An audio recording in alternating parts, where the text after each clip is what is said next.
Wenn du das verkaufst, kündige ich. Der Manager lachte verächtlich den jungen Mann an. Er wusste nicht, dass dieser Anruf alles ändern und er viel mehr als nur eine Wette verlieren würde. Die stille IM-Sitzungszimmer von Swisstech Innovations war so dicht, dass man sie mit einem Messer hätte schneiden können. Lukas Brunner drückte das Telefon an sein Ohr, während alle Augen auf ihn gerichtet waren und auf sein Versagen warteten. Sein Hemd, gekauft in einer Brockenstube, kontrastierte brutal mit den italienischen Anzügen, die den Glasraum IM42 stockfüllten. Er war 23 Jahre alt, hatte einen Universitätsabschluss, den er mit Stipendien und Nachtschichten erworben hatte, und genau 30 Sekunden Zeit, um zu beweisen, dass er nicht der Fehler war, für den ihn alle hielten. »Hallo, sind Sie noch da?« Die Stimme am anderen Ende der Leitung klang ungeduldig. Es war der schwierigste Kunde der ganzen Branche, derselbe, der in den letzten Monaten die 5 besten Verkäufer des Unternehmens abgewiesen hatte. Markus Keller, Vizepräsident für Verkauf bei Swisstech Innovations, lehnte sich in seinem Ledersessel zurück, mit einem Lächeln, das eher einem Ausdruck schadenfroher Grausamkeit glich. Er hatte gerade etwas getan, von dem er wusste, dass es unmöglich war. Er hatte Lukas, dem jüngsten und unerfahrensten Verkäufer, den schwierigsten Fall der ganzen Firma gegeben, und das vor allen Augen, mit eingeschalteten Kameras der virtuellen Besprechung, mit zuschauenden Senior-Managern, mit Lena Meyer, seiner Assistentin, die sich alles notierte. Hören Sie zu. Lukas sprach mit einer Ruhe ins Telefon, die er nicht spürte. Ich weiß, Sie haben alle früheren Vorschläge abgelehnt, aber darf ich Ihnen eine Frage stellen, bevor Sie auflegen? Markus lachte kurz und verächtlich. Er wird in 3, 2, 1 auflegen. Aber die Stille hielt an. Der Kunde hatte nicht aufgelegt. Alles hatte erst eine Stunde zuvor begonnen, als Lukas wie immer mit derselben Begeisterung IM Büro ankam. Obwohl er seit 3 Monaten IM Unternehmen war, ohne einen einzigen wichtigen Verkauf abzuschließen. Nicht aus Mangel an Talent, sondern weil Markus persönlich dafür gesorgt hatte, ihm nur die Fälle zuzuweisen, die niemand sonst wollte. Kunden, die bereits Nein gesagt hatten. Verlassene Konten, aussichtslose Situationen. Guten Morgen. Lukas hatte Lena an der Rezeption begrüßt, wie jeden Morgen. Sie erwiderte ein echtes, aber trauriges Lächeln. Die Art von Lächeln, das sagt, es tut mir leid, was dir gleich passieren wird, Lukas. Markus möchte dich jetzt im Sitzungszimmer sehen. Das Herz des jungen Mannes beschleunigte sich. Treffen mit Markus waren nie gute Nachrichten. Er fuhr in den Executive-Stock hinauf, wo die Luft selbst schwerer, teurer, exklusiver schien. Das Sitzungszimmer hatte Fenster, die die ganze Stadt bis zum Horizont zeigten, eine ständige Erinnerung daran, wer Macht hatte und wer nicht. Als er eintrat, fand er Markus umgeben von seinem Team aus Senior-Managern. Daniel Schneider, Marco Huber, Vera Müller und Petra Schmid, alle mit jahrelanger Erfahrung und Provisionen, die wahrscheinlich Lukas Jahresgehalt entsprachen. Auf dem großen Bildschirm waren weitere Regionalmanager per Videokonferenz zugeschaltet. »Ah, da ist unser aufstrebendes Talent«, hatte Markus mit einem Ton gesagt, der vor Sarkasmus triefte. »Setz dich, Brunner. Ich habe eine besondere Gelegenheit für dich.« Lukas hatte sich auf den einzigen freien Stuhl gesetzt und spürte, wie alle ihn mit einer Mischung aus Neugier und Mitleid beobachteten. Er arbeitete bei Swisstech Innovations, seit er seinen Abschluss gemacht hatte, und akzeptierte ein lächerlich niedriges Grundgehalt, weil er dringend einen Job brauchte. Seine Mutter Anna arbeitete Doppelschichten und putzte Büros, um ihm zu helfen, die Universität zu beenden. Er konnte sie jetzt nicht enttäuschen. »Kennen Sie die Alpenbau AG?« hatte Markus gefragt und die Hände auf dem Tisch verschränkt. »Ja, Herr Keller. Es ist eines der größten Bauunternehmen des Landes.« »Genau. Und es stellt sich heraus, dass Sie ein neues Unternehmensführungssystem benötigen. Wir reden hier von einem Vertrag über 5 Millionen Franken. Das Problem ist, dass Ihr Betriebsleiter, Herr Walter Gerber, unsere letzten 5 Vorschläge abgelehnt hat. Daniel hat es versucht, Marco hat es versucht, sogar Vera, unsere beste Verkäuferin, hat es versucht. Vera hatte weggeschaut. Die Erinnerung an die Ablehnung war noch frisch. Gerber ist unmöglich, hatte Marco hinzugefügt. Er glaubt, unser System sei zu teuer und er könne bei der Konkurrenz etwas Besseres bekommen. Genau, Markus hatte gelächelt und da wusste Lukas, dass etwas Schlimmes kommen würde. Deshalb dachte ich, warum geben wir unserem neuen Talent nicht eine Chance? Lukas, ich möchte, dass du Walter Gerber jetzt hier vor uns allen anrufst. Die Stille, die folgte, war absolut. Petra hatte nervös gelacht. Daniel schüttelte den Kopf. Lena, die von der Tür aus zusah, wurde sichtlich blass. »Herr Keller?« hatte Lukas gefragt, unsicher, ob er richtig gehört hatte. Was du gehört hast. Wir machen es interessant. Ich wähle Gerbers Nummer für dich. Du machst deine beste Verkaufspräsentation hier, jetzt, während alle zuhören. Aber Herr Keller, ich kenne nicht alle Details des Falls. Ich habe seine Geschichte, seine spezifischen Bedürfnisse, die früheren Vorschläge nicht überprüft, und das ist wichtig. Markus hatte sich nach vorne gelehnt. Seine Augen glänzten bösartig. Hast du uns nicht im Vorstellungsgespräch gesagt, du seist der beste Verkäufer deines Jahrgangs an der Fachhochschule, dass du alles an jeden verkaufen könntest? Nun, hier ist deine Chance, es zu beweisen. Markus, das ist nicht fair, hatte Lena von der Tür aus dazwischen gerufen, ihre Stimme fest, trotz offensichtlicher Nervosität. Der Junge verdient zumindest Zeit zur Vorbereitung. Fair? Markus hatte sich mit einem eisigen Blick zu ihr umgedreht. Wer hat dich nach deiner Meinung gefragt, Lena? Geh zurück an deinen Schreibtisch. Aber, Herr Keller, ich sagte, geh zurück an deinen Schreibtisch. Lena hatte Lukas mit einem stillen Entschuldigungsblick angesehen, bevor sie sich zurückzog. Der junge Mann blieb allein, umgeben von Haien, die darauf warteten, Blut zu sehen. Hier ist der Deal. Markus hatte fortgefahren. Sein Lächeln wurde noch grausamer. Wenn du diesen Verkauf abschließt, wenn du es schaffst, dass Walter Gerber einem Treffen mit uns zustimmt, dann kündige ich. Hast du mich richtig verstanden?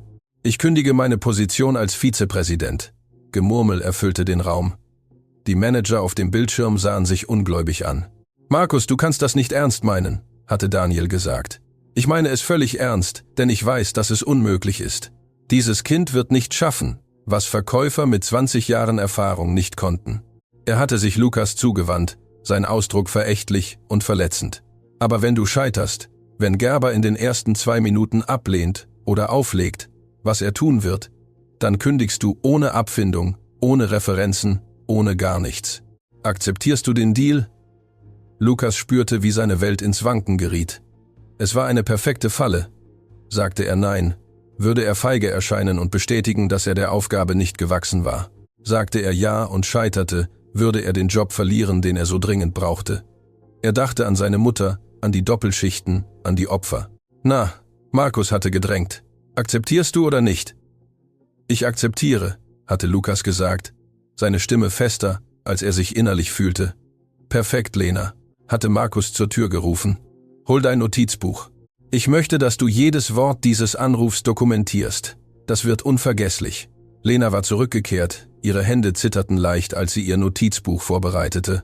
Sie warf Lukas einen Blick zu, der klar sagte, es tut mir so leid. Markus hatte die Nummer über den Lautsprecher des Konferenztelefons gewählt. Die Ruftöne hallten wie Totenglocken durch den Raum. 1, 2, 3 Töne.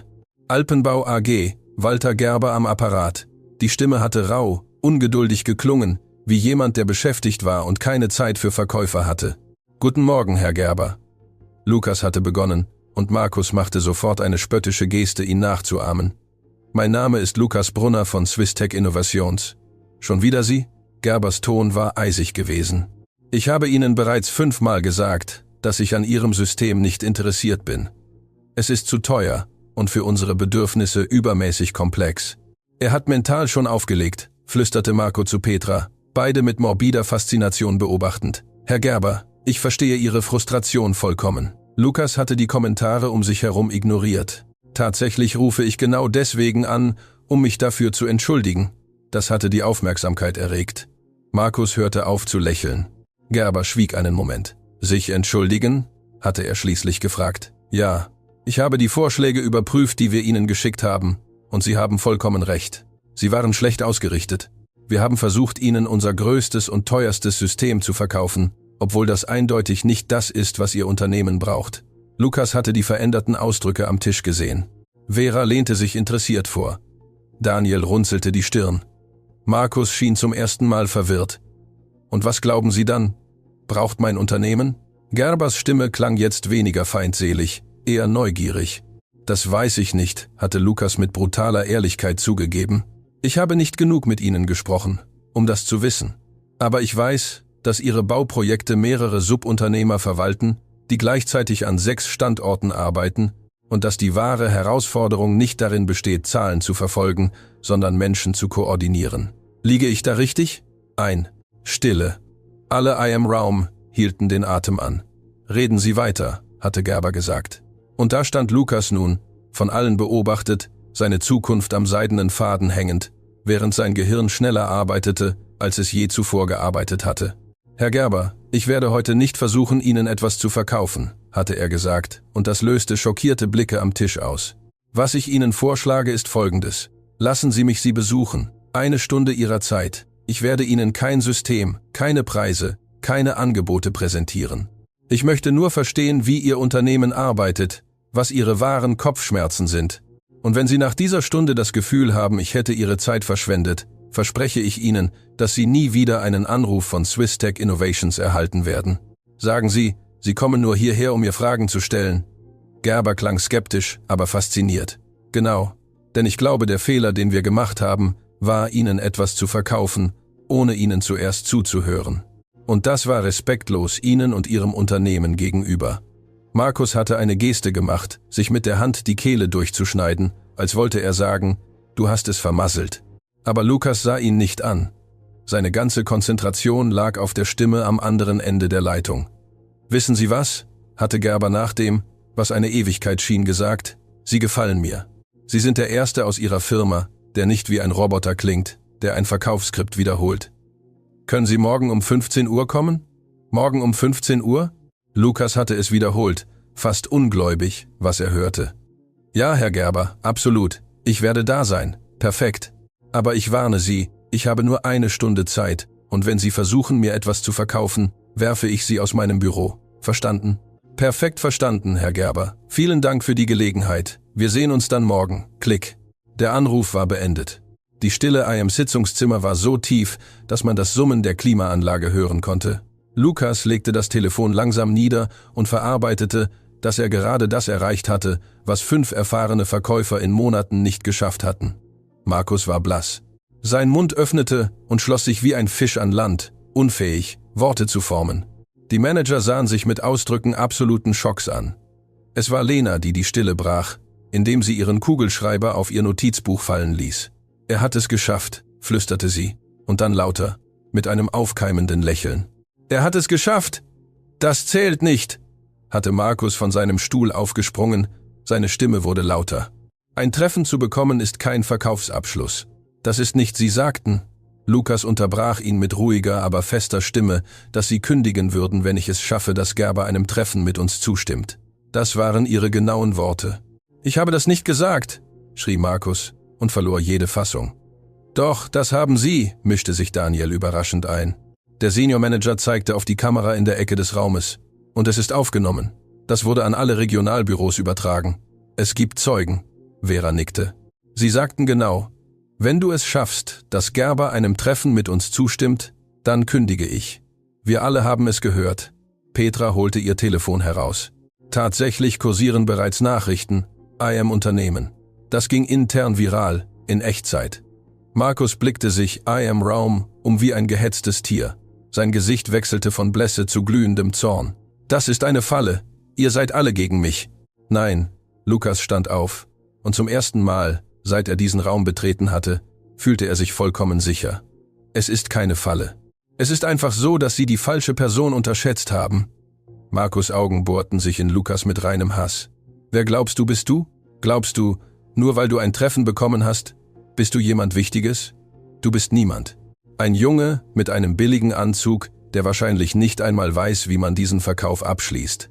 Das mag sein.« Lukas antwortete mit einer Ruhe, die brutal mit Markus' Hysterie kontrastierte. »Aber im Gegensatz zu Ihnen respektiere ich die Menschen. Ich nutze meine Position nicht, um andere zu demütigen. Und das, Herr Keller, ist etwas, das Geld und Titel nicht kaufen können.« Der Raum brach in Gemurmel aus. Lena hatte Tränen in den Augen, stolz. Die Senior Manager sahen sich an, einige nickten leicht. »Raus!« Markus zeigte auf die Tür, seine Stimme zitterte vor Wut. »Raus aus diesem Raum, alle, außer dir, Brunner.« Die anderen gingen langsam hinaus und warfen neugierige und besorgte Blicke zu. Als sie allein waren, ging Markus zum Fenster und kehrte Lukas den Rücken zu. »Weißt du, warum ich dich eingestellt habe?« fragte er mit gefährlich leiser Stimme. »Nein, Herr Keller. Weil dein Lebenslauf perfekt war. Zu perfekt für jemanden deiner Herkunft, Sohn einer alleinerziehenden Mutter, fleißig, öffentliche Fachhochschule mit Stipendien, keine Beziehungen, keine Protektion, Nichts außer perfekten Noten und Ehrgeiz. Er drehte sich um. Sein Ausdruck war eine Mischung aus Verachtung und etwas Dunklerem. Ich habe dich eingestellt, weil ich jemanden brauchte, der scheitert. Ich musste dem Verwaltungsrat beweisen, dass die von ihnen geförderten Kriterien dieser Diversitäts- und Chancengebermüll nicht funktionieren. Ich brauchte, dass du scheiterst, um meinen Standpunkt zu beweisen. Lukas spürte, wie etwas in ihm zerbrach. Es war keine Überraschung, genau genommen. Er hatte geahnt, dass Markus ihn sabotiert hatte, aber es laut und mit solch grausamer Lässigkeit zu hören, schmerzte auf eine Weise, die er nicht erwartet hatte. Aber ich habe nicht versagt, sagte er schließlich. Noch nicht. Markus lächelte ohne Humor. Das Treffen zu bekommen war Glück. Aber morgen, wenn du vor Gerber stehst, ohne Unterstützung, ohne vorbereitetes Angebot, ohne wirkliche Ahnung, was du tun sollst, da wirst du zusammenbrechen. Und ich werde dabei sein, um es zu sehen. Werden Sie zum Treffen kommen? Natürlich werde ich kommen. Es ist mein Recht als Vizepräsident, wichtige Konten zu überwachen. Und glaub mir, Brunner, ich werde dafür sorgen, dass jeder genau sieht, wie ein Amateur eine 5-Millionen-Chance ruiniert. Lukas schluckte, behielt aber seinen Blick fest. Tun Sie, was Sie tun müssen, Herr Keller, aber ich werde auch mein Ding machen. Er verließ den Raum mit zitternden Beinen, aber erhobenen Hauptes. Draußen wartete Lena auf ihn. Das war unglaublich, sagte sie mit einem Lächeln, das ihr Gesicht erhellte. Niemand hat Markus je so die Stirn geboten. Hast du das Gespräch gehört? Die Glaswände sind nicht so dick, wie die Leute denken, gab sie verschmitzt zu. Lukas, du musst etwas wissen. Markus wird dich nicht so einfach gewinnen lassen. Er wird versuchen, dich morgen zu sabotieren. Ich weiß, aber du musst auch wissen, dass viele Leute in diesem Unternehmen auf deiner Seite sind, mehr als du denkst. In dieser Nacht kam Lukas in seine kleine Wohnung, die er mit seiner Mutter teilte. Mutter Anna wartete mit dem Abendessen auf ihn wie immer, obwohl sie gerade ihre Putzschicht beendet hatte. »Wie war dein Tag, mein Schatz?« fragte sie, während sie das einfache, aber liebevoll zubereitete Essen servierte. Lukas umarmte sie fest. »Mama, es ist heute etwas passiert. Etwas Großes.« Er erzählte ihr die ganze Geschichte, und Mutter Anna hörte mit immer leuchtenderen Augen zu. Als er fertig war, nahm sie das Gesicht ihres Sohnes in ihre Hände. Hände, rissig von harter Arbeit, aber sanft in ihrer Berührung. Ich wusste immer, dass du Großes leisten würdest. Aber was mich am meisten stolz macht, ist nicht, dass du dieses Treffen bekommen hast, sondern dass du dir selbst treu geblieben bist. Das ist mehr wert als jeder Verkauf. Und wenn ich morgen scheitere? Fragte Lukas mit gebrochener Stimme. Und wenn Markus recht hat und ich nicht bereit bin? Dann scheiterst du mit Würde. Aber etwas sagt mir, mein Sohn, dass du nicht scheitern wirst, weil du etwas hast, was dieser Mann nie hatte. Ein Herz, das Menschen versteht. Am nächsten Tag sollte das Treffen mit Gerber stattfinden, die Konfrontation mit Markus, der Moment, der alles bestimmen würde. Aber in dieser Nacht, als er die Hand seiner Mutter hielt, wusste Lukas mit Sicherheit. Egal was passierte, er hatte bereits etwas gewonnen, das ihm niemand nehmen konnte. Er hatte bewiesen, dass Respekt und Würde mehr wert sind als jeder Titel oder jedes Bankkonto. Das Büro der Alpenbau AG befand sich in einem Industriegebiet der Stadt, weit entfernt von den glänzenden Wolkenkratzern des Finanzviertels. Es war ein solides, praktisches, unprätentiöses Gebäude, umgeben von Baufahrzeugen und Arbeitern mit gelben Helmen. Lukas kam 30 Minuten vor dem Termin an. Sein abgenutzter Aktenkoffer kontrastierte mit der italienischen Ledermappe, die Markus mit kalkuliertem Stolz trug. »Du bist früh dran.« Markus war aus dem Nichts aufgetaucht und hatte Lukas erschreckt. »Nervös?« »Vorbereitet«, antwortete der junge Mann und weigerte sich, den Köder zu schlucken. »Werden wir sehen.« Markus richtete seine teure Krawatte und lächelte mit diesem Ausdruck, den Lukas als gefährlich erkannt hatte. »Denk an die Regeln, Brunner. Du führst dieses Treffen. Ich bin nur als Beobachter dabei. Ich werde nicht eingreifen, es sei denn, es ist absolut notwendig.« Die Art, wie er absolut notwendig sagte, ließ Lukas Magen krampfen. Er wusste, dass Markus etwas geplant hatte, aber nicht was. Die Empfangsdame führte sie durch Gänge voller Baupläne und Gebäudemodelle. Es gab keine teure Kunst an den Wänden oder Designermöbel. Alles war funktional, direkt, ehrlich. Es erinnerte Lukas an sein eigenes Zuhause, wo jeder Gegenstand einen Zweck hatte und nichts verschwendet wurde. »Herr Gerber empfängt Sie in seinem Büro«, kündigte die Empfangsdame an, bevor sie sich zurückzog. Walter Gerber war ein Mann mittleren Alters, mit gegerbten Händen und einem Blick, der alles mit Ingenieurpräzision bewertete. Sein Büro hatte Fenster, die direkt auf eine Baustelle blickten, und das Geräusch schwerer Maschinen war selbst durch das Glas zu hören. Hinter seinem Schreibtisch hingen Fotos von abgeschlossenen Projekten, Brücken, Wohngebäuden, Schulen. Es gab keine gerahmten Diplome oder prunkvollen Auszeichnungen, nur echte Arbeit. Herr Gerber. Lukas streckte zuerst die Hand aus. Vielen Dank, dass Sie uns empfangen. Brunner, richtig? Gerber schüttelte seine Hand fest. Seine Augen wanderten zu Markus. Sie haben nicht erwähnt, dass Sie Begleitung mitbringen würden. Herr Keller ist der Vizepräsident unseres Unternehmens, erklärte Lukas schnell. Er ist nur als Beobachter hier. Ich werde das Gespräch führen wie vereinbart. Gerber musterte Markus einen langen Moment, und etwas in seinem Ausdruck deutete an, dass ihm nicht gefiel, was er sah.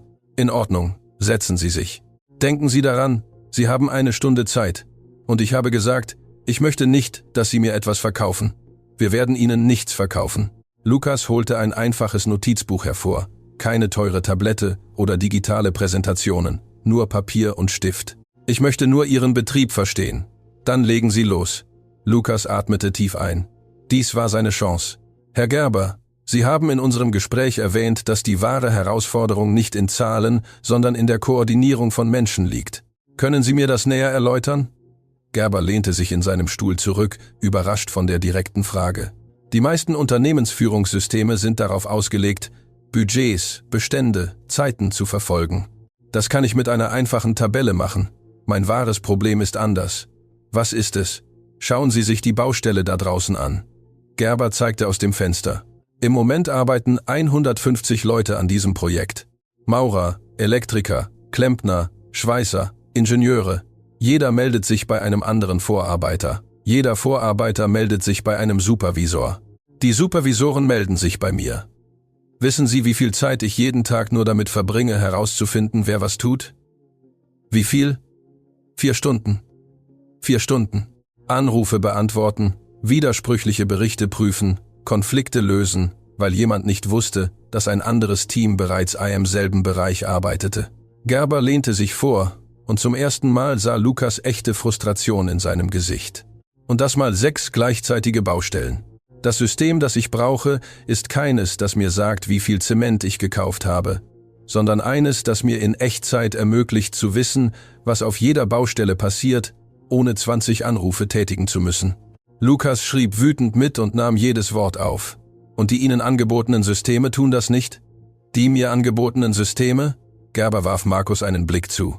Sind generische Versionen, die für Firmenzentralen konzipiert wurden. Sie wollen mir etwas mit 100 Funktionen verkaufen, von denen ich 10 nutzen würde, zu einem Preis, der diese 100 Funktionen widerspiegelt. Es ist, als ob Sie mir einen Privatjet verkaufen wollten, wenn ich einen zuverlässigen Lieferwagen brauche.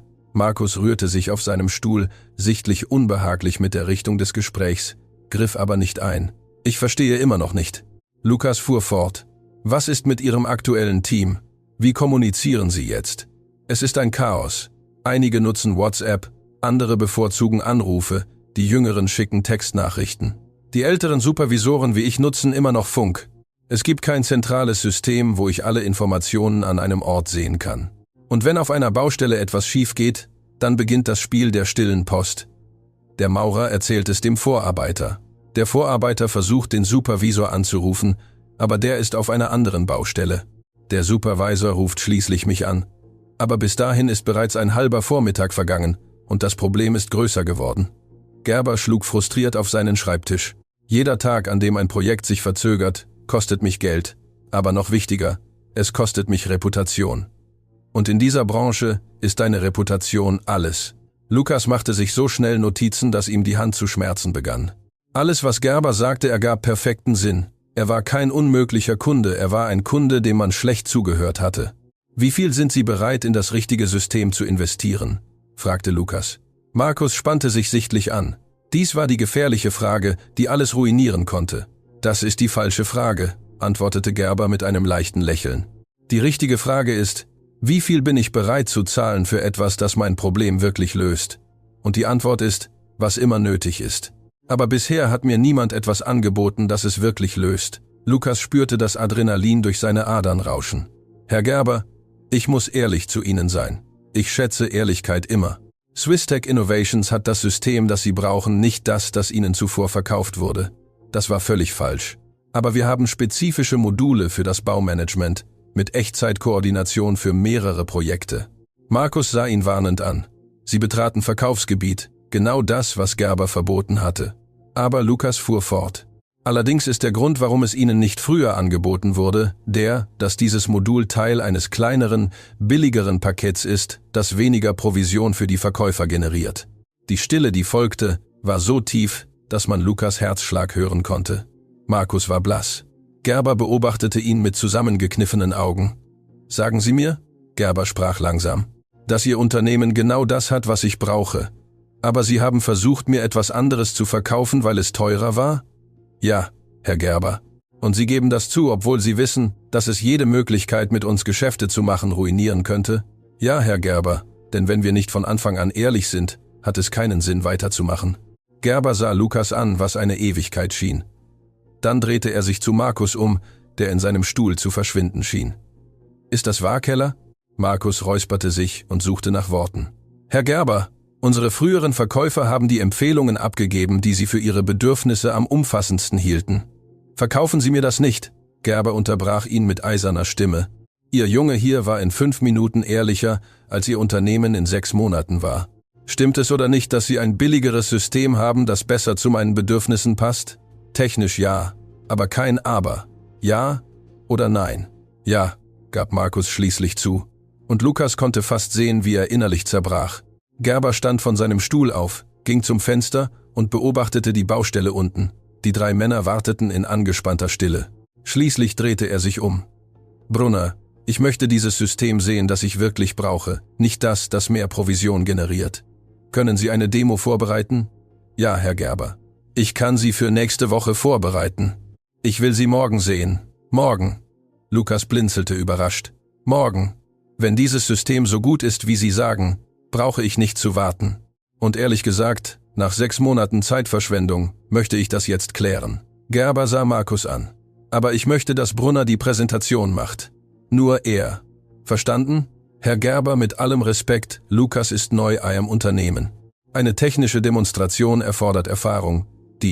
Das ist mir egal«, schnitt Gerber ihm das Wort ab.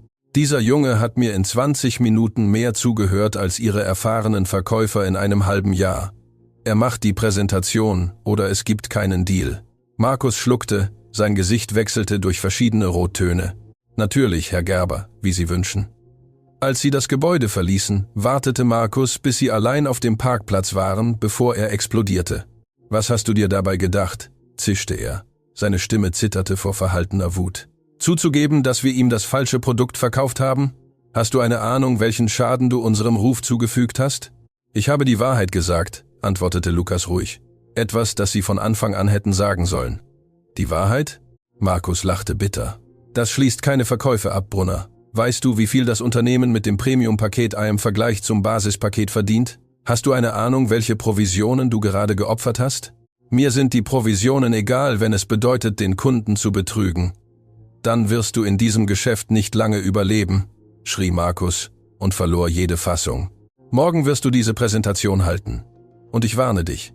Das Modul, das du versprochen hast zu zeigen, das Baumanagement-Modul, erfordert eine spezielle Konfiguration, die Wochen dauert. Du hast nicht die technische Ausbildung, um das zu tun. Du hast keinen Zugang zu den Spezialisten, die dir helfen könnten. Du wirst morgen ohne etwas zum Zeigen ankommen und wie ein Betrüger dastehen. Sabotieren Sie mich absichtlich? Ich lasse dich einfach untergehen.« Markus lächelte grausam. »Morgen, wenn du nicht liefern kannst, was du versprochen hast, wird Gerber uns endgültig ablehnen. Und wenn das passiert, wirst du nicht nur kündigen. Ich werde dafür sorgen, dass dich niemand in dieser Branche jemals wieder einstellt. Verstanden?« Er ging und ließ Lukas allein auf dem Parkplatz zurück. Das Gewicht dessen, was er gerade versprochen hatte, fiel wie Tonnen Beton auf ihn. Lukas kam mit einem einzigen Ziel, im Büro von Swisstech Innovations an, Zugang zum Baumanagement-Modul zu erhalten. Aber als er versuchte, sich in das System einzuloggen, stellte er fest, dass seine Zugangsdaten für diesen Bereich gesperrt waren. Zugriff verweigert. Kontaktieren Sie Ihren Vorgesetzten, blinkte auf dem Bildschirm. Lena erschien in seiner Kabine, ihr Gesichtsausdruck besorgt. Ich habe gehört, was passiert ist. Markus hat deinen Zugang zu den erweiterten Systemen blockiert. Kann er das tun? Er ist der Vizepräsident. Er kann tun, was er will. Sie kam näher und senkte die Stimme. Lukas, er hat auch die technischen Support-Anfragen, die du gesendet hast, storniert. Die Spezialisten, die dir bei der Demo helfen könnten, werden anderen Projekten zugewiesen. Warum sagst du mir das? Weil jemand auf deiner Seite sein muss. Lena legte eine Mappe auf seinen Schreibtisch. Das sind die Kontakte von Herrn Peter Zimmermann. Er ging vor 2 Jahren bei Swisstech in den Ruhestand, aber er war derjenige, der das Baumanagement-Modul entworfen hat. Wenn dir jemand helfen kann, dann er. Warum würden sie das für mich tun? Weil Peter es gehasst hat, wie Markus den Verkauf gehandhabt hat. Er sagte immer, wir würden unsere Integrität verlieren. Ruf ihn an. Du verlierst nichts, wenn du es versuchst. In dieser Nacht rief Lukas die Nummer an, die Lena ihm gegeben hatte. Das Telefon klingelte 5-mal, bevor eine ältere, müde, aber freundliche Stimme antwortete: »Hallo, Peter Zimmermann. Wer ist da?« »Mein Name ist Lukas Brunner. Ich arbeite bei Swisstech Innovations. Lena Meyer hat mir ihre Nummer gegeben.« »Ah, Lena, wie geht es dem Mädchen?« »Es geht ihr gut, Herr Zimmermann. Hören Sie, ich weiß, das ist ungewöhnlich. Aber ich brauche dringend Hilfe. Ich habe morgen eine Präsentation für die Alpenbau AG und muss das von Ihnen entworfene Baumanagement-Modul zeigen, aber mein Zugang wurde blockiert. Warte. Peter unterbrach ihn. Alpenbau AG, Walter Gerber.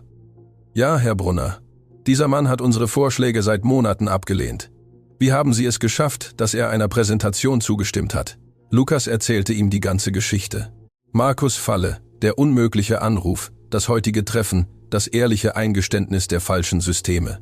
Alles kam in einem Schwall von Worten heraus. Als er fertig war, schwieg Peter Zimmermann lange. »Sohn«, sagte er schließlich, seine Stimme voller Emotionen, »du hast gerade etwas getan, was ich jahrelang in diesem Unternehmen versucht habe. Den Kunden an erste Stelle zu setzen, und sie bestrafen dich dafür. Können Sie mir helfen, Herr Zimmermann?« »Wo wohnst du?« »In der San Rafael-Siedlung, in der Nähe des Zentralmarktes. Ich kenne den Ort. Gib mir deine genaue Adresse. Ich komme sofort vorbei. Aber es ist 21 Uhr. Wenn du diesen Verkauf und deine Karriere retten willst, müssen wir die ganze Nacht arbeiten. Mach Kaffee. Ich bin unterwegs.« Herr Peter Zimmermann kam 40 Minuten später an, mit einem alten Laptop und mehreren Notizbüchern voller Notizen. Er war ein Mann in den 60ern mit komplett weißem Haar, aber leuchtenden Augen voller scharfer Intelligenz. Mutter Anna empfing ihn an der Tür und bestand darauf, dass er etwas essen sollte, bevor er arbeitete. »Ich werde nicht zulassen, dass Sie ohne etwas Ei im Magen arbeiten«, erklärte sie mit dieser unbestreitbaren mütterlichen Autorität.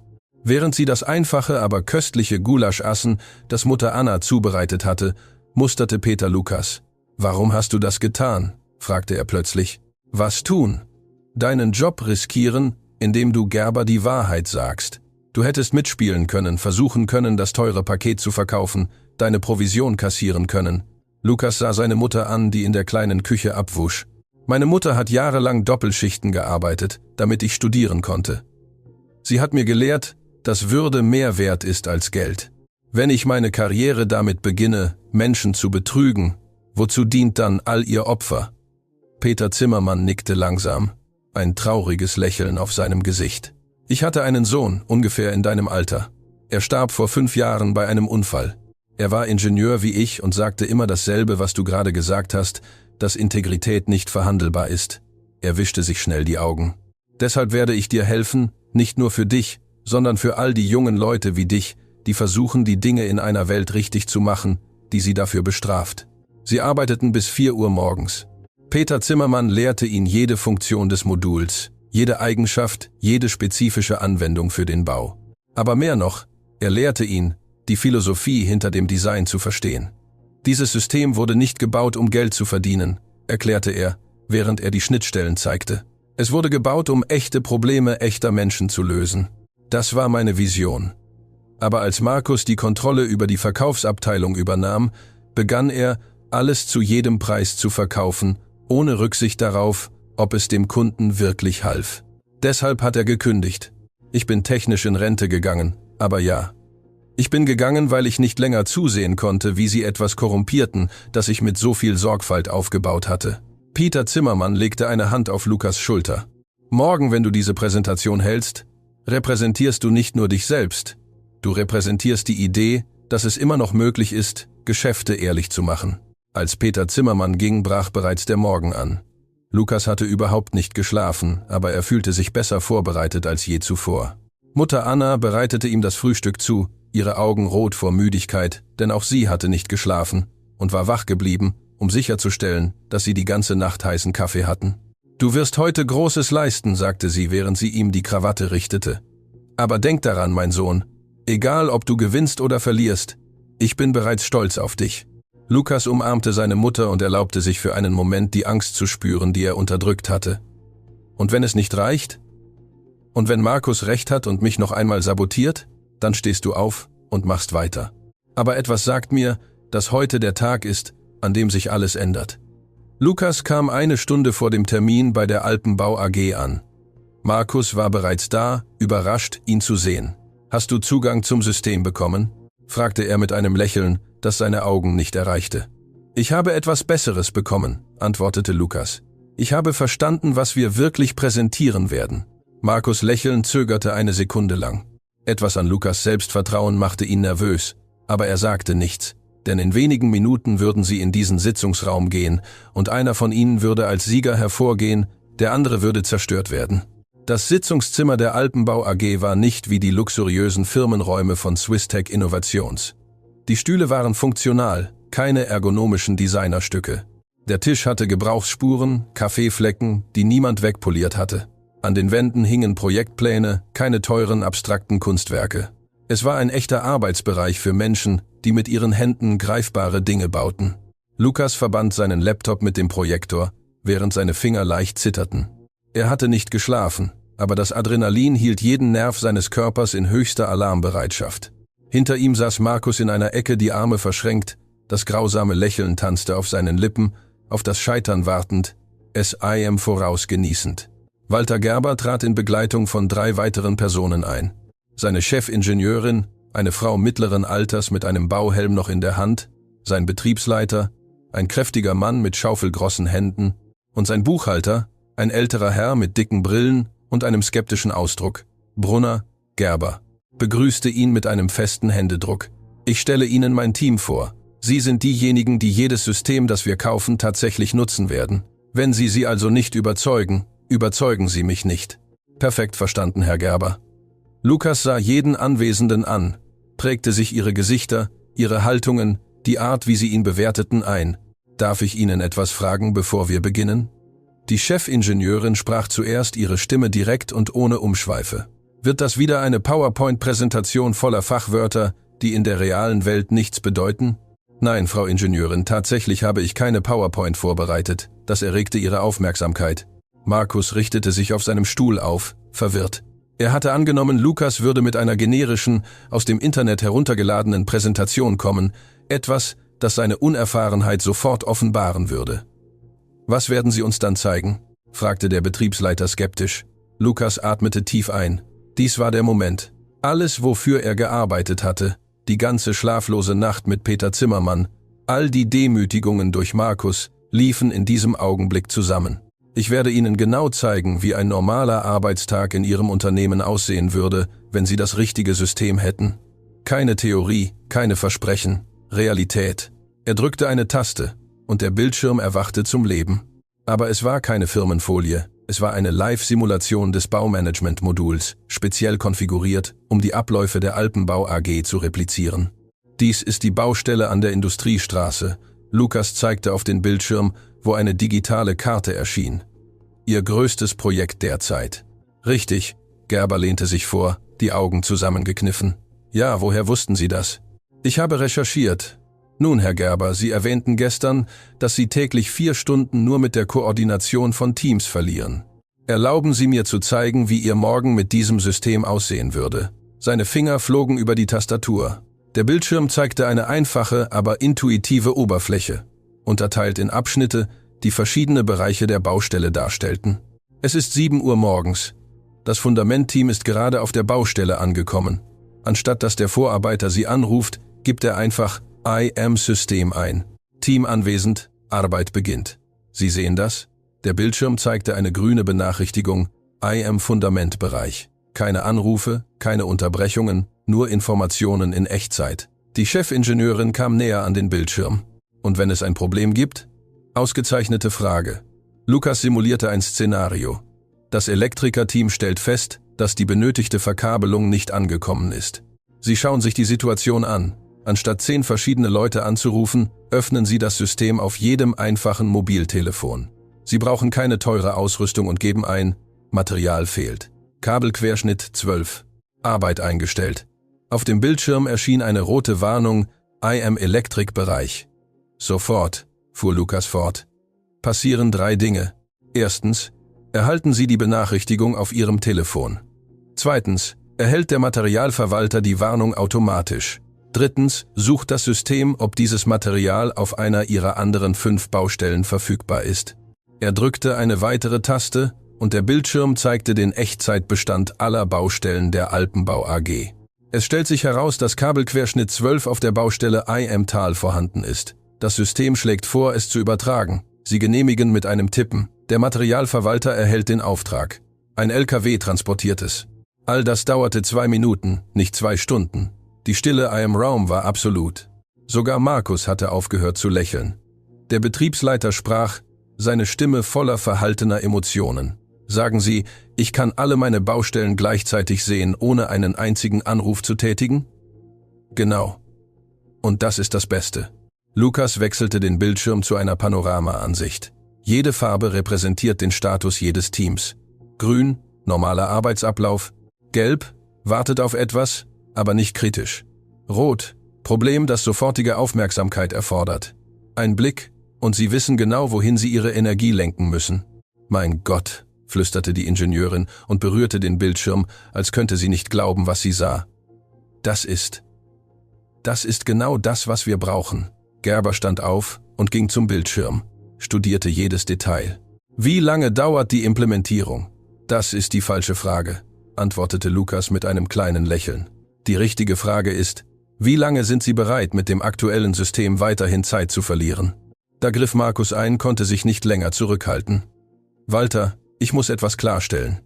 Er stand auf, seine Stimme nahm diesen Ton falscher Besorgnis an, den Lukas hassen gelernt hatte. Dieses Modul, das Lukas zeigt, ist gut, es ist sehr grundlegend, funktional, ja, aber es fehlen viele erweiterte Funktionen, die das Premium-Paket enthält. Wie zum Beispiel, fragte Gerber, ohne die Augen vom Bildschirm zu wenden. Prädiktive Kostenanalyse, künstliche Intelligenz zur Routenoptimierung, Integration mit komplexen Buchhaltungssystemen.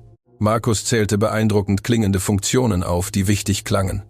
Brauche ich das? Gerber drehte sich zu Lukas um. Lukas konnte lügen. Er konnte Markus Spiel mitspielen, Fakten aufblähen, versuchen, das teurere Paket zu verkaufen. Seine Provision wäre 5-mal höher. Markus wäre zufrieden. Alles wäre einfacher. Aber dann erinnerte er sich an seine Mutter, die Doppelschichten arbeitete. Er erinnerte sich an Peter Zimmermann, der seine Rente für ihn geopfert hatte. Er erinnerte sich an das stille Versprechen, das er sich selbst gegeben hatte. Niemals seine Integrität für Geld opfern. Nein, sagte er klar. Sie brauchen nichts davon. Markus erbleichte. Lukas, vielleicht solltest du... Lassen Sie ihn reden, befahl Gerber. Herr Gerber, dieses Premium-Paket ist für multinationale Konzerne konzipiert, die Hunderte von Projekten gleichzeitig in verschiedenen Ländern verwalten. Sie verwalten 6 Baustellen, alle in derselben Region mit der gleichen Art von Bau. Sie würden für Funktionen bezahlen, die sie niemals nutzen würden. Es wäre, als ob man ihnen ein Frachtflugzeug kaufen würde, wenn sie einen zuverlässigen Lieferwagen brauchen. Wie groß ist der Preisunterschied? Fragte der Buchhalter zum ersten Mal. Lukas schluckte. Dies war der Moment der Wahrheit. Das Paket, das Herr Keller Ihnen verkaufen möchte, kostet 5 Millionen Franken. Das Modul, das Sie wirklich benötigen, kostet 1.200.000 Franken. Fast 4 Millionen Franken Unterschied.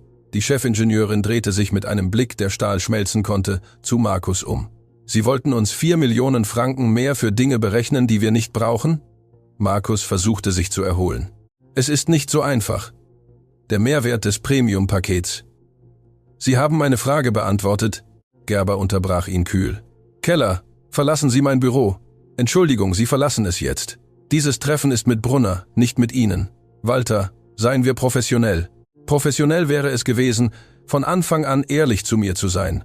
Professionell wäre es gewesen, nicht zu versuchen, mich um 4 Millionen Franken für unnötige Funktionen zu betrügen.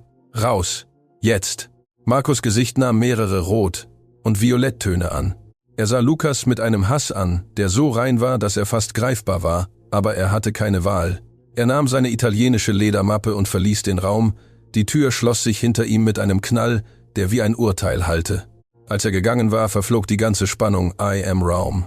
Gerber ließ sich in seinen Stuhl fallen und lachte leise. 25 Jahre in diesem Geschäft, und so etwas habe ich noch nie gesehen. Er sah Lukas mit etwas Ähnlichem wie Respekt an. Sie haben gerade Millionen an Provisionen geopfert, um die Wahrheit zu sagen. Warum? Weil, wenn ich meine Karriere damit beginne, Kunden zu betrügen, was für ein Mensch werde ich dann in 10 Jahren sein? Der Betriebsleiter schlug mit der Handfläche auf den Tisch. Ich mag den Jungen. Walter. Wir müssen mit ihm zusammenarbeiten. Die Chefingenieurin nickte. Lukas, können Sie mir zeigen, wie der Sicherheitsberichtsteil funktioniert? Denn wenn ich Vorfälle in Echtzeit dokumentieren kann. In der nächsten Stunde demonstrierte Lukas jede Funktion des Systems, nicht als Verkäufer, der ein Skript vorliest, sondern als jemand, der das Problem wirklich verstand und die Lösung hatte. Er beantwortete technische Fragen mit brutaler Ehrlichkeit und gab zu, wenn etwas nicht möglich war, anstatt Unmögliches zu versprechen. Funktioniert das System auch ohne Internet? Fragte der Betriebsleiter. Nein, nicht komplett.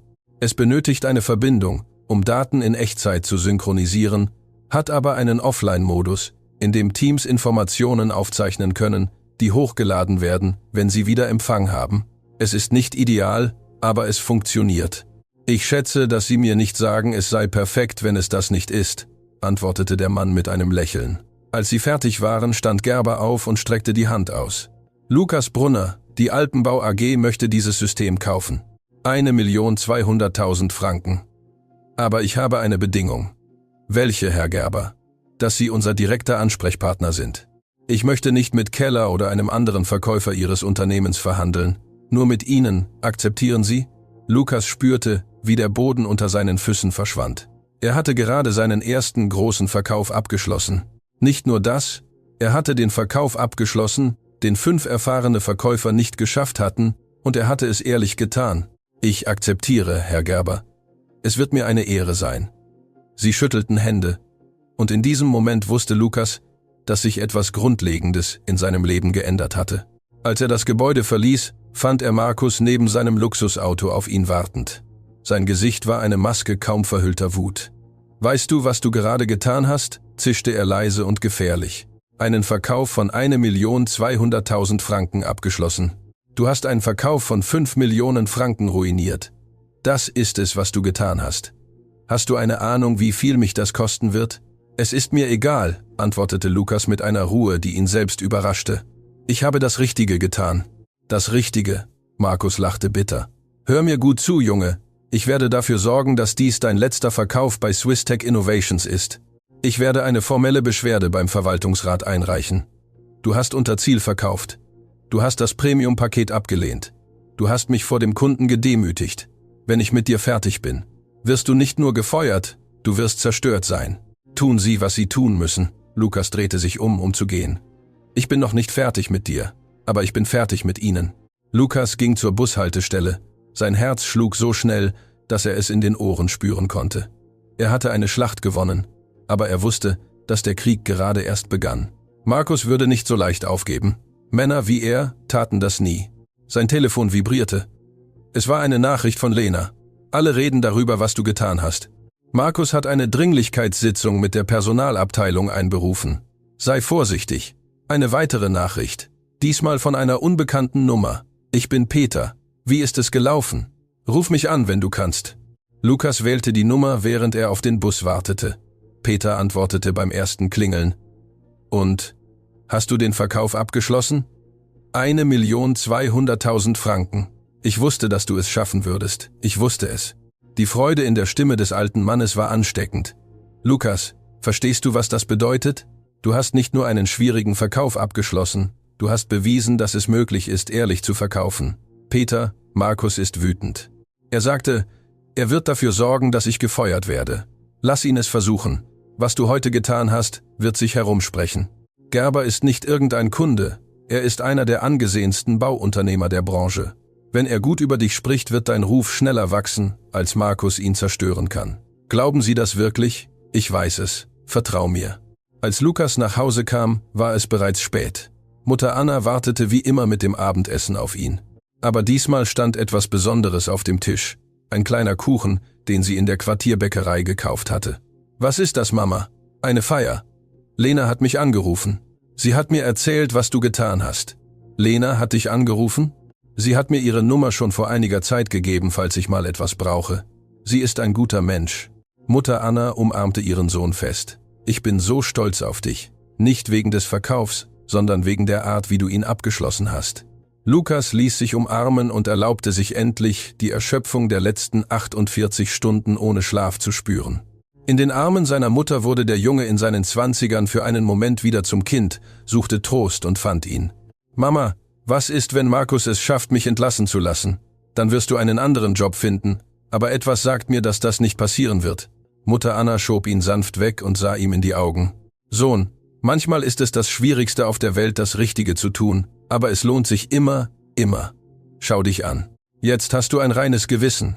Kannst du das auch von Markus Keller sagen?« Lukas schüttelte den Kopf. »Genau. Er mag mehr Geld, mehr Macht, mehr Verbindungen haben. Aber du hast etwas, das er schon lange verloren hat. Deine unversehrte Seele.« Sie aßen den Kuchen zusammen und feierten einen Sieg, von dem sie wussten, dass er vergänglich sein könnte. Denn am nächsten Tag müsste Lukas die Konsequenzen tragen, das Richtige in einer Welt getan zu haben, die oft das Gegenteil belohnte. Aber in dieser Nacht, in dieser kleinen Wohnung mit Wänden, die einen Anstrich brauchten, und Second-Hand-Möbeln, gab es etwas, das kein Luxus kaufen konnte. Es gab Würde, es gab echten Stolz, es gab bedingungslose Liebe, und fürs Erste war das genug. Am anderen Ende der Stadt, in seinem Luxus-Penthouse, schrieb Markus Keller eine E-Mail an den Verwaltungsrat von Swiss Tech Innovations. Jedes Wort war sorgfältig gewählt, um Lukas Brunners Karriere zu zerstören, bevor sie überhaupt beginnen konnte. Er wusste nicht, dass diese E-Mail genau den gegenteiligen Effekt haben würde, den er beabsichtigte, denn die Wahrheit, wie Wasser, findet immer ihren Weg. Und sie war, I-Am-Begriff, eine Flut auszulösen, die alles ändern würde. Der Executive-Konferenzraum von Swiss Tech Innovations IM52. Stock war ein Raum, der darauf ausgelegt war, einzuschüchtern. Glaswände, die die ganze Stadt wie ein erobertes Reich zeigten. Ein Ebenholztisch, so poliert, dass er die Gesichter derer widerspiegelte, die sich darum versammelten. Stühle, die mehr kosteten als das Monatsgehalt der meisten Angestellten. Es war die Art von Ort, an dem Schicksale entschieden und Karrieren mit derselben Kälte zerstört wurden, mit der Kaffee bestellt wurde. Lukas war noch nie in diesem Raum gewesen. Angestellte seiner Ebene durften diesen Stock ohne Begleitung nicht einmal betreten. Aber da stand er nun vor dem Verwaltungsrat des Unternehmens und spürte das Gewicht von 7 Augenpaaren, die ihn bewerteten, als wäre er ein Insekt unter einem Mikroskop. Markus Keller saß rechts von der Verwaltungsratspräsidentin, Frau Dr. Eva Schneider, einer Frau in ihren 50ern mit perfekt grauem Haar und einem Ausdruck, der nichts verriet. Zu ihrer Linken saß der Finanzdirektor, Herr Ingenieur Rolf Baumgartner, der mit gerunzelter Stirn Dokumente prüfte. Die anderen 5 Verwaltungsratsmitglieder beobachteten schweigend und warteten darauf, dass die Show begann. »Herr Brunner, Frau Doktor.« Schneider sprach mit klarer, professioneller Stimme. »Sie sind hier, weil Vizepräsident Keller eine formelle Beschwerde gegen Sie eingereicht hat. Verstehen Sie die Ernsthaftigkeit der Situation?« »Ja, Frau Doktor. Die Anschuldigungen sind schwerwiegend. Insubordination, Sabotage hochkarätiger Verkäufe, unprofessionelles Verhalten gegenüber Kunden und Verletzung von Unternehmensprotokollen.« Sie las aus einem Dokument vor, das Markus akribisch vorbereitet hatte. »Haben Sie etwas zu sagen, bevor wir die Beweise prüfen?« Lukas spürte, wie seine Hände leicht zitterten. Er hatte in den letzten 2 Tagen kaum 3 Stunden geschlafen. Sein Anzug, derselbe, den er für die Präsentation getragen hatte, zeigte Falten, die kein Bügeleisen entfernen konnte. Vor ihm beobachtete ihn Markus mit einem kaum sichtbaren Lächeln und genoss, was er für seinen unvermeidlichen Sieg hielt. Frau Dr. Schneider, Herr Ingenieur Baumgartner, Mitglieder des Verwaltungsrates. Lukas begann, seine Stimme fester, als er sich fühlte. Es ist wahr, dass ich mich geweigert habe, das Premium-Paket an die Alpenbau AG zu verkaufen, aber ich tat es nicht aus Insubordination. Ich tat es, weil es das falsche Produkt für diesen Kunden war. Es ist nicht Ihre Aufgabe zu entscheiden, welches Produkt richtig oder falsch ist, unterbrach Markus mit herablassendem Ton. Sie sind ein Juniorverkäufer mit Monaten Erfahrung. Ich bin seit 2 Jahrzehnten in dieser Branche. Protokolle existieren aus einem Grund. Protokolle existieren, Um das Unternehmen zu schützen, mischte sich eines der Verwaltungsratsmitglieder ein, ein älterer Mann mit Dienstmedaillen am Revers. Und Sie haben sie absichtlich verletzt. Darf ich Ihnen etwas zeigen? Fragte Lukas und holte seinen Laptop aus seinem alten Rucksack. Frau Dr. Schneider nickte. Bitte. Lukas verband seinen Computer mit dem System des Raumes. Auf dem großen Bildschirm erschien eine detaillierte Analyse, die er über Nacht mit der Fernhilfe von Peter Zimmermann erstellt hatte. Dies ist die Alpenbau AG, begann er und zeigte Grafiken und Daten. 6 gleichzeitige Projekte, 180 direkte Mitarbeiter, 500 Subunternehmer. Ihr Hauptbedürfnis: Echtzeit-Koordination, keine komplexe prädiktive Analyse. Er wechselte die Folie. Dies ist unser Premium-Paket, konzipiert für Konzerne mit 50 oder mehr gleichzeitigen Projekten in mehreren Ländern. 82% seiner Funktionen wären für die Alpenbau AG völlig nutzlos. Nutzlos, aber rentabel für uns, bemerkte Markus. Unsere Aufgabe ist es, den Umsatz zu maximieren. Auf Kosten der Kundenzufriedenheit? Lukas wandte sich ihm zu. Herr Keller, die Alpenbau AG hat unsere Vorschläge in den letzten Monaten 5-mal abgelehnt. 5 erfahrene Verkäufer sind gescheitert. Warum? Weil alle versucht haben, das falsche Produkt zu verkaufen. Oder weil Gerber ein unmöglicher Kunde ist, konterte Markus. Er ist nicht unmöglich. Er brauchte nur jemanden, der ihm wirklich zuhört. Ingenieur Baumgartner lehnte sich interessiert vor. Brunner, Sie sagten, Sie hätten den Verkauf für 1.200.000 Franken abgeschlossen. Das Premium-Paket kostet 5 Millionen Franken. Aus finanzieller Sicht haben Sie uns fast 4 Millionen Franken an potenziellen Einnahmen gekostet. Mit Respekt, Herr Ingenieur, das ist nicht korrekt. Lukas wechselte zu einer anderen Folie, die Finanzprognosen zeigte. Wenn wir das Premium-Paket verkauft hätten, wie hoch wäre der Kundenzufriedenheitsindex gewesen? Das können wir nicht wissen, antwortete Baumgartner. Erlauben Sie mir, basierend auf historischen Daten zu spekulieren. Wenn wir überdimensionierte Pakete verkaufen, sinkt der Zufriedenheitsindex auf 40%. Die Vertragsverlängerungsrate beträgt 20% und die Empfehlungen an neue Kunden 0. Der Raum verstummte. Nun, Lukas fuhr fort, wenn wir das richtige Produkt verkaufen, steigt die Zufriedenheit auf 85%. Verlängerungen 70% und Empfehlungen, er machte eine dramatische Pause. 60% unserer besten Kunden kommen über Empfehlungen. Woher haben Sie diese Daten? Fragte Frau Dr. Schneider. Ihre Augen zeigten zum ersten Mal echtes Interesse. Peter Zimmermann hat sie während seiner 30 Jahre im Unternehmen gesammelt. Er hat sie mir mitgeteilt. Markus erbleichte. Zimmermann, dieser alte Wichtigtuer steckt dahinter. Dieser alte Wichtigtuer, eine neue Stimme hallte von der Tür wider. Hat die Abteilung aufgebaut, die du jetzt so schlecht leitest. Alle drehten sich um. Peter Zimmermann war in den Raum getreten, mit einem Stock gehend, aber mit geradem Rücken und herausforderndem Blick. Hinter ihm kam Lena Meyer, die eine Kiste voller Dokumente trug. Herr Zimmermann, Frau Dr. Schneider stand überrascht, aber respektvoll auf. Wir wussten nicht, dass Sie kommen würden. Ich wurde nicht eingeladen. Aber als ich hörte, dass Sie diesen Jungen dafür verurteilen, dass er das Richtige tut, beschloss ich, hier sein zu müssen. Er wandte sich Markus mit einem Blick zu, der Stahl schneiden konnte, besonders wenn der Ankläger die Person ist, die die Werte dieses Unternehmens zerstört, seit sie die Kontrolle übernommen hat. Das ist eine sehr ernste Anschuldigung, Herr Zimmermann, sagte eines der Verwaltungsratsmitglieder. Und ich habe sehr ernste Beweise. Er gab Lena ein Zeichen, die begann, jedem Verwaltungsratsmitglied Dokumente auszuteilen. In den letzten 2 Jahren, seit Markus die Position des Vizepräsidenten übernommen hat, sind die Gesamtverkäufe um 30% gestiegen. Beeindruckend, nicht wahr? Markus lächelte selbstgefällig. Genau. Meine Zahlen sprechen für sich. Aber, fuhr Peter Zimmermann fort, die Kundenzufriedenheit sank um 45%. Die Vertragsverlängerungen fielen um 50% und die Empfehlungen von Neukunden, die früher 40% unseres Geschäfts ausmachten, machen jetzt weniger als 10% aus. Die Stille im Raum war absolut. Mit anderen Worten, Ingenieur Baumgartner sprach langsam und verarbeitete die Zahlen. Wir verdienen kurzfristig mehr Geld, zerstören aber langfristig unsere Kundenbasis. Genau, Peter Zimmermann nickte. Markus tötet dieses Unternehmen langsam. Nur dass die schönen Zahlen der Gegenwart die kommende Krise verschleiern. Das ist absurd. Markus stand auf, seine Stimme wurde lauter. Sie haben mir die Position gegeben, weil Sie meiner Vision aggressiven Wachstums vertrauten. Jetzt schließt ein Junior-Verkäufer einen kleinen Verkauf ab und plötzlich bin ich der Bösewicht?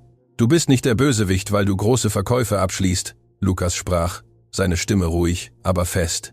Du bist der Bösewicht, weil du sie so abschließt, indem du Kunden betrügst, indem du Produkte verkaufst, die sie nicht brauchen, indem du Verkäufer trainierst, Provisionen über Kundenzufriedenheit zu stellen. Und was weißt du von diesem Geschäft? Du bist erst seit Monaten hier. Ich weiß genug, um zu erkennen, dass das, was du tust, falsch ist. Markus ging auf Lukas zu, sein Gesicht rot vor Wut. Hör mir gut zu, Junge. Ich habe meine Karriere aufgebaut, als du noch in Windeln lagst. Ich habe Verkäufe abgeschlossen, die du dir nicht einmal vorstellen kannst. Wer glaubst du, bist du, um mich zu verurteilen? Ich bin jemand, der nachts noch ruhig schlafen kann. Lukas antwortete, ohne einen Schritt zurückzuweichen. Kannst du dasselbe sagen? Die Frage hing wie ein Urteil in der Luft. Lena sprach von ihrem Platz an der Tür, ihre Stimme zitterte leicht, aber klar. Frau Dr. Schneider. Ich habe noch etwas hinzuzufügen. Bitte, Lena. Ich bin seit 4 Jahren die Assistentin von Herrn Keller. In dieser Zeit habe ich Verhaltensweisen beobachtet, die gegen mehrere Unternehmensrichtlinien verstoßen. Sie holte eine Mappe aus der Kiste. Verbale Belästigung von Junior-Mitarbeitern, Manipulation von Kundenzufriedenheitsberichten, absichtliche Zuweisung unmöglicher Fälle an Mitarbeiter, die er scheitern sehen wollte. Das ist Verleumdung, zischte Markus. Sie sind gefeuert. Sie haben im Moment keine Befugnis, Sie zu entlassen, unterbrach Frau Dr. Schneider. Lena, haben Sie Beweise für diese Anschuldigungen? Ich habe E-Mails, Aufzeichnungen von Anrufen, die sich auf dem Unternehmensserver befinden, und Zeugenaussagen von 12 Mitarbeitern, die bereit sind zu sprechen, wenn ihnen Schutz vor Vergeltung garantiert wird. Frau Dr. Schneider tauschte Blicke mit Ingenieur Baumgartner. Etwas Nonverbales, aber Mächtiges kommunizierte zwischen ihnen. Wir brauchen eine Pause, kündigte sie an. 15 Minuten. Markus, Lukas, warten Sie bitte draußen. Auf dem Flur ging Markus wütend auf Lukas zu. Du hast meine Karriere ruiniert. Bist du glücklich? Du hast deine eigene Karriere ruiniert, als du entschieden hast, dass Geld wichtiger ist als Integrität. Integrität zahlt keine Rechnungen, Junge. Integrität kauft dir kein Haus in der Wohngegend. Integrität gibt dir keine Macht. Du hast recht, Lukas nickte. Aber Integrität erlaubt dir, dich im Spiegel anzusehen, ohne dich zu schämen. Und im Moment wette ich, dass du das nicht kannst. Markus hob die Hand, als wollte er ihn schlagen, hielt aber inne. Stattdessen ging er weg, holte sein Telefon heraus und wählte hektisch Nummern, wahrscheinlich um Anwälte oder Kontakte anzurufen, die ihn retten konnten. Peter Zimmermann trat an Lukas heran und legte ihm eine Hand auf die Schulter. Du hast das gut gemacht da drin. Ich weiß nicht, ob es genug war. Es war mehr als genug. Du hast die Wahrheit gesagt. Das ist immer genug. Lena gesellte sich zu ihnen, ihre Augen rot, aber ihr Ausdruck entschlossen. Lukas, ich möchte, dass du etwas weißt. Ich habe jahrelang gesehen, wie Markus gute Leute zerstört. Du bist der erste Mensch, der es gewagt hat, ihm die Stirn zu bieten. Du hast mir den Mut gegeben, dasselbe zu tun. Hast du keine Angst, deinen Job zu verlieren? Ja, gab sie mit einem nervösen Lachen zu. Aber mehr Angst habe ich davor, jemand zu werden, der angesichts von Ungerechtigkeit schweigt. Aus den 15 Minuten wurden 30, dann 45. Lukas konnte laute Stimmen hinter den verschlossenen Türen des Executive-Raumes hören. Intensive Diskussionen, Entscheidungen wurden getroffen. Schließlich öffnete sich die Tür. Frau Dr. Schneider erschien. Ihr Ausdruck ernst, aber nicht feindselig. Sie können eintreten. Als sie eintraten, hatte sich die Anordnung des Raumes geändert. Markus wurde angewiesen, am anderen Ende des Tisches zu sitzen, isoliert vom Rest des Verwaltungsrates. Lukas bemerkte, dass mehrere Mitglieder ihn mit Ausdrücken ansahen, die zwischen Enttäuschung und Ekel variierten. Nach Überprüfung aller vorgelegten Beweise begann Frau Dr. Schneider, ist der Verwaltungsrat zu mehreren Schlussfolgerungen gekommen. Die Stille war so dicht, dass Lukas seinen eigenen Herzschlag hören konnte. Erste Schlussfolgerung. Die Anschuldigungen gegen Lukas Brunner wegen Insubordination und unprofessionellen Verhaltens sind unbegründet. Tatsächlich spiegelt sein Verhalten genau die Werte wider, die dieses Unternehmen fördern sollte. Markus sank in seinen Stuhl. Zweite Schlussfolgerung, die von Vizepräsident Keller implementierten Verkaufspraktiken sind zwar legal, aber ethisch fragwürdig und schaden dem langfristigen Ruf von Swisstech Innovations, Frau Dr. Schneider. Markus versuchte zu sprechen. Ich bin noch nicht fertig. Ihre Stimme war aus Stahl. Dritte Schlussfolgerung. Die von Lena Meyer vorgelegten und von Peter Zimmermann unterstützten Zeugenaussagen offenbaren ein Muster toxischen Verhaltens das wir auf keiner Ebene unserer Organisation dulden werden. Sie stand auf und alle anderen folgten ihr. Markus Keller, mit sofortiger Wirkung. Sie sind ohne Gehalt suspendiert, während wir eine formelle Untersuchung ihrer Praktiken durchführen. Abhängig von den Ergebnissen könnte dies zu einer fristlosen Kündigung führen. Markus' Gesicht wechselte von rot zu aschgrau. Sie können das nicht tun. Ich habe einen Vertrag, ich habe Rechte und wir haben Beweise für mehrere Verstöße gegen die Unternehmensrichtlinien, antwortete Ingenieur Baumgartner. Ihr Vertrag enthält Klauseln zur ethischen Führung. Sie haben diese verletzt. Markus blickte sich im Raum um, suchte Verbündete und fand keine. Sein auf Arroganz und Manipulation aufgebautes Imperium brach in Echtzeit zusammen. Sie alle werden das bereuen, sagte er schließlich, seine Stimme zitterte vor ohnmächtiger Wut. Ich werde dieses Unternehmen verklagen, bis... Das können Sie versuchen, unterbrach ihn Frau Dr. Schneider. Aber ich schlage vor, Sie sprechen mit Ihren Anwälten über die Auswirkungen der Aufzeichnungen, die wir haben. Einige Ihrer Handlungen könnten über den Arbeitsplatz hinaus rechtliche Konsequenzen haben. Das brachte ihn zum Schweigen. Er packte seine Sachen mit zitternden Händen und verließ den Raum, ohne jemanden anzusehen. Ein Mann, der alle Macht gehabt und sie in weniger als einer Stunde verloren hatte. Als die Tür sich hinter ihm schloss, wandte sich Frau Dr. Schneider an Lukas.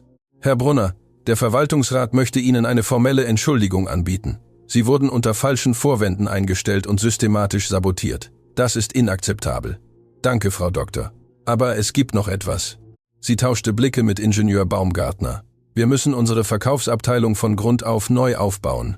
Wir brauchen Führungskräfte, die verstehen, dass langfristiger Erfolg Integrität erfordert. Peter Zimmermann hat zugestimmt, vorübergehend als Berater zurückzukehren, um diesen Übergang zu überwachen. Peter Zimmermann nickte und lächelte Lukas an. Und wir möchten, dass Sie Teil dieser neuen Führung sind, fuhr Frau Dr. Schneider fort. Wir bieten Ihnen die Position des Leiters Kundenentwicklung an. Sie wären noch nicht Vizepräsident. Dafür sind Sie zu jung, aber Sie hätten die Autorität über alle Juniorverkäufer und würden direkt an Peter Zimmermann berichten. Lukas spürte, wie der Boden unter seinen Füßen verschwand. Sie bieten mir eine Beförderung an? Wir bieten Ihnen die Möglichkeit, neu zu definieren, wie wir Geschäfte machen, erklärte Ingenieur Baumgartner. Ihre Methoden funktionieren. Ihr Fokus auf Kundenzufriedenheit statt Provisionen ist genau das, was wir brauchen. Akzeptieren Sie? Lukas dachte an seine Mutter. Ihr ganzes Leben lang hatte sie Doppelschichten gearbeitet. Er dachte an all die Male, in denen er an sich selbst gezweifelt hatte. Er dachte an die Versuchung, aufzugeben, das korrupte Spiel mitzuspielen, seine Prinzipien für Bequemlichkeit zu opfern. Ich akzeptiere, sagte seine Stimme klar und sicher. Aber unter einer Bedingung. Welcher? Dass Lena Meyer ebenfalls befördert wird, nicht als meine Assistentin, sondern als Leiterin Unternehmensethik. Wir brauchen jemanden, der den Mut hat, zu sprechen, wenn die Dinge schieflaufen. Lena sah ihn ungläubig mit Tränen in den Augen an. Frau Dr. Schneider lächelte. Das erste echte Lächeln, das Lukas auf ihrem Gesicht gesehen hatte. Abgemacht. Als sie den Executive-Raum verließen, hatte sich das Gerücht bereits im ganzen Unternehmen verbreitet. Mitarbeiter lugten aus ihren Kabinen hervor, flüsterten, beobachteten. Die Nachricht vom Fall Markus und dem Aufstieg des jüngsten Verkäufers war das Gesprächsthema in jeder Abteilung. Lukas ging zu seiner kleinen Kabine, um seine Sachen zu holen, noch immer verarbeitend, was alles passiert war. Er fand eine Notiz auf seinem Schreibtisch, geschrieben in der zitternden Handschrift eines älteren Menschen. Lukas, mein Sohn wäre stolz gewesen, dich kennenzulernen. Danke, dass du bewiesen hast, dass es noch Hoffnung für diesen Beruf gibt. Peter Zimmermann. Lukas faltete die Notiz sorgfältig zusammen und steckte sie zusammen mit einem alten Foto seiner Mutter in sein Portemonnaie. In dieser Nacht, als er nach Hause kam, bereitete Mutter Anna wie immer das Abendessen zu, aber als sie den Ausdruck auf dem Gesicht ihres Sohnes sah, ließ sie den Löffel fallen. »Was ist passiert, mein Schatz? Setz dich, Mama.« Er erzählte ihr alles. Die Beförderung, das neue Gehalt, das 2,0 mal so hoch war wie sein Anfangsgehalt, die sich öffnenden Möglichkeiten. Mutter Anna hörte mit Tränen, die über ihre Wangen liefen, zu, ohne sich darum zu kümmern, sie abzuwischen. »Aber es gibt noch etwas«, fuhr Lukas fort und nahm die Hände seiner Mutter. »Ich möchte, dass du komplett aufhörst zu arbeiten. Ich möchte, dass du dich ausruhst. Ich möchte, dass du nie wieder wegen Geldes Sorgen hast. Sohn, ich brauche das nicht. Doch, das brauchst du. Du hast dein ganzes Leben lang gearbeitet, um mir Chancen zu geben. Jetzt bin ich dran, dir die Chance zu geben, einfach zu leben, zu genießen, glücklich zu sein ohne ständiges Opfer. Mutter Anna weinte in den Armen ihres Sohnes und ließ Jahrzehnte angesammelter Müdigkeit los. Sind wir wirklich hier angekommen? Wir sind hier angekommen, Mama, gemeinsam. Die nächsten Tage waren ein Wirbelwind. Andrea Huber, die junge Verkäuferin, die Lukas eingestellt hatte, schloss ihren ersten wichtigen Verkauf ab, indem sie genau die Prinzipien anwandte, die er gelehrt hatte.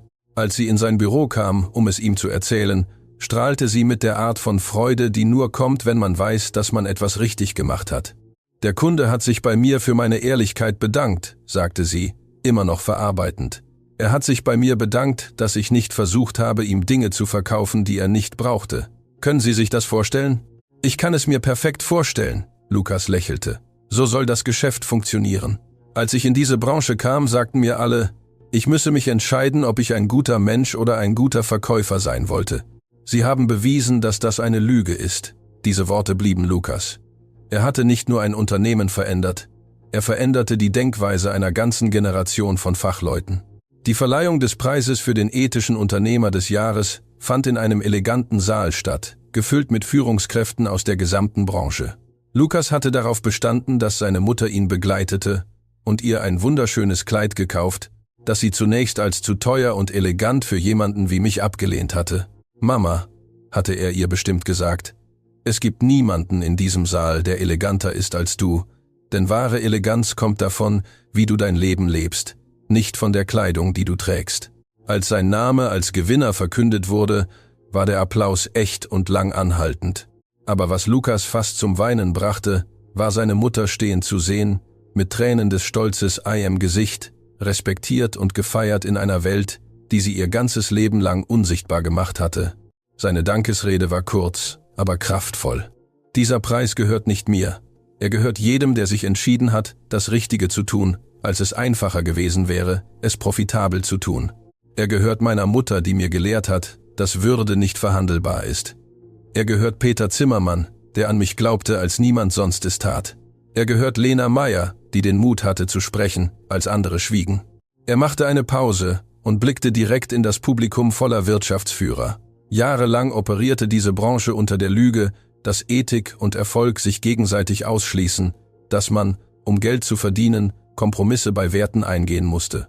Ich bin hier, um Ihnen zu sagen, dass das falsch ist. Es ist nicht nur möglich, ehrlich Geschäfte zu machen, es ist die einzige Art, etwas aufzubauen, das wirklich von Dauer ist. Jedem jungen Fachmann in diesem Saal. Lassen Sie sich von niemandem sagen, dass Sie sich zwischen Gutsein und Erfolgreichsein entscheiden müssen. Sie können beides sein. Sie müssen beides sein. Der Applaus, der folgte, war nicht nur Höflichkeit, es war die Anerkennung einer Wahrheit, die viele vergessen hatten. Nach der Zeremonie trat ein älterer Mann auf Lukas zu. Sein Gesicht war ihm bekannt, obwohl Lukas ihn nicht sofort zuordnen konnte. Herr Brunner, erlauben Sie mir, mich vorzustellen. Ich bin Robert Frey, Präsident des Schweizerischen Verbands für Technologieunternehmen. Es ist mir eine Ehre, Herr Frey. Die Ehre ist mein. Ihre Geschichte hat unseren gesamten Verband inspiriert. Tatsächlich implementieren wir einen Ethikkodex, der auf Ihrem Modell basiert. Wir nennen es das Brunner-Prinzip. Verkaufen Sie, was der Kunde braucht, nicht das, was die höchste Provision generiert. Lukas spürte einen Kloß in der Kehle. Sein Name wurde zum Synonym für etwas Größeres als er selbst. Es war überwältigend und demütigend zugleich. Ich habe nur getan, was meine Mutter mir gelehrt hat, Herr Frey. Menschen mit Respekt behandeln. Genau. Und dieses einfache Prinzip verändert eine ganze Branche. Wochen später erhielt Lukas einen unerwarteten Brief. Er war von Walter Gerber, dem Kunden, mit dem alles begonnen hatte. Sehr geehrter Lukas, ich schreibe Ihnen, um Sie darüber zu informieren, dass die Alpenbau AG gerade unser bisher größtes Projekt abgeschlossen hat. Eine Wohnanlage mit 500 Einheiten, pünktlich und unter Budget. Es wäre ohne das System, das Sie uns geholfen haben zu implementieren, nicht möglich gewesen. Aber noch wichtiger, es wäre nicht möglich gewesen, ohne dass uns endlich jemand zugehört hätte. Wirklich, vielen Dank, dass Sie bewiesen haben, dass es noch ehrliche Menschen im Geschäftsleben gibt. Ihr Freund Walter Gerber. Lukas bewahrte diesen Brief am selben Ort auf, wo er die Notiz von Peter Zimmermann und das Foto seiner Mutter aufbewahrte, Erinnerungen daran, dass wahrer Erfolg nicht in Geld oder Titeln gemessen wird, sondern in dem positiven Einfluss, den man im Leben anderer hinterlässt. Peter Zimmermann ging schließlich erneut in den Ruhestand, diesmal mit der Gewissheit, das Unternehmen in den richtigen Händen gelassen zu haben. In seinem letzten Treffen mit Lukas schenkte er ihm etwas Unerwartetes. Die alte Aktentasche, die er während seiner Karriere benutzt hatte. Sie hat 40 Jahre Geschichten, sagte er ihm. Von Kunden, die zu Freunden wurden, von ehrlich abgeschlossenen Verkäufen, von Momenten, in denen ich mich entschied, das Richtige zu tun, auch wenn es schwieriger war. Ich möchte, dass du sie jetzt hast. Peter, ich kann das nicht annehmen. Doch, das kannst du, denn du wirst sie mit deinen eigenen Geschichten füllen. Und eines Tages, wenn du einen weiteren talentierten jungen Menschen findest, der unterschätzt wird, gibst du sie ihm. So geht das Erbe weiter. Sie umarmten sich. 2 Generationen von Männern, die verstanden, dass wahre Führung darin besteht, zu dienen, nicht zu dominieren. Mutter Anna hörte schließlich ganz auf zu arbeiten. Lukas kaufte ihr ein kleines, aber schönes Haus in einem ruhigen Viertel mit einem Garten, in dem sie Blumen und Gemüse anbaute. Als er sie zum ersten Mal in ihrem neuen Zuhause besuchte, fand er sie auf der Veranda sitzen und einfach die Nachmittagssonne genießen. »Bist du glücklich, Mama?« »Mehr, als ich es mir je hätte vorstellen können«, antwortete sie und nahm seine Hand. »Nicht wegen des Hauses oder des Geldes, obwohl das hilft, sondern weil mein Sohn genau der Mann geworden ist, den ich mir erhofft hatte. Alles, was ich bin, ist deinetwegen. Nein, mein Schatz, ich habe dir Wurzeln gegeben, aber die Flügel hast du dir selbst gebaut. Swisstech Innovations wuchs weiter, aber anders. Sie strebten nicht danach, das größte oder profitabelste Unternehmen zu sein. Sie strebten danach, das vertrauenswürdigste, das ethischste zu sein, das andere nachahmen wollten. Und dabei entdeckten sie, dass nachhaltiger Erfolg natürlich kommt, wenn man die richtigen Dinge tut. Andrea Huber wurde schließlich Lukas Schützling und replizierte seinen Weg auf überraschende Weise. Weitere junge Verkäufer kamen hinzu, angezogen vom Ruf des Unternehmens als Ort, an dem man erfolgreich sein konnte, ohne seine Seele zu opfern. Lena Meyer entwickelte die Ethikabteilung zu einem Modell, das andere Unternehmen zu kopieren begannen. Ihre Arbeit wurde auf internationalen Konferenzen präsentiert und bewies, dass Unternehmensethik kein Luxus, sondern eine Notwendigkeit war. Und Markus Keller, in einem anderen Unternehmen und mit einem viel niedrigeren Titel, begann langsam, seinen Ansatz zu ändern.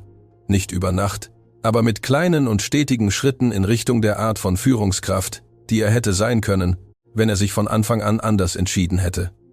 Eines Freitagnachmittags, als Lukas seinen Laptop schloss und sich auf den Heimweg vorbereitete, schaute er aus dem Fenster seines Büros. Die Stadt erstreckte sich vor ihm. Millionen von Geschichten spielten sich gleichzeitig ab.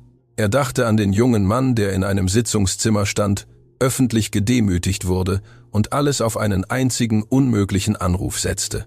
Dieser junge Mann wusste nicht, dass er IM-Begriff war, nicht nur sein Leben, sondern die Kultur einer ganzen Branche zu verändern. Er wusste nicht, dass seine einfache Tat, Ehrlichkeit über Provision zu wählen, zu einer Bewegung werden würde. Er wusste nicht, dass Jahre später sein Name zum Synonym für Integrität, IM Geschäftsleben werden würde. Aber noch wichtiger, dieser junge Mann wusste nicht, dass der wahre Sieg nicht in Geld oder Macht oder Anerkennung lag. Der wahre Sieg lag darin, seine Mutter jede Nacht anrufen und sie glücklich hören zu können. Es lag darin, junge Menschen zu betreuen, die jemanden brauchten, der an sie glaubte. Es lag darin, ruhig zu schlafen, wissend, dass niemand betrogen worden war, um seine Gewinne zu erzielen. Es lag darin, etwas aufzubauen, das über seine eigene Karriere hinaus Bestand haben würde, weil es auf ewigen Werten gegründet war. Lukas nahm die alte Aktentasche von Peter Zimmermann von seinem Schreibtisch und spürte das Gewicht der Geschichten, die sie enthielt, und derer, die noch geschrieben werden mussten. Er schaltete die Lichter in seinem Büro aus und ging zum Aufzug, vorbei an dem Stockwerk, in dem er einst mit seiner Mutter geputzt hatte.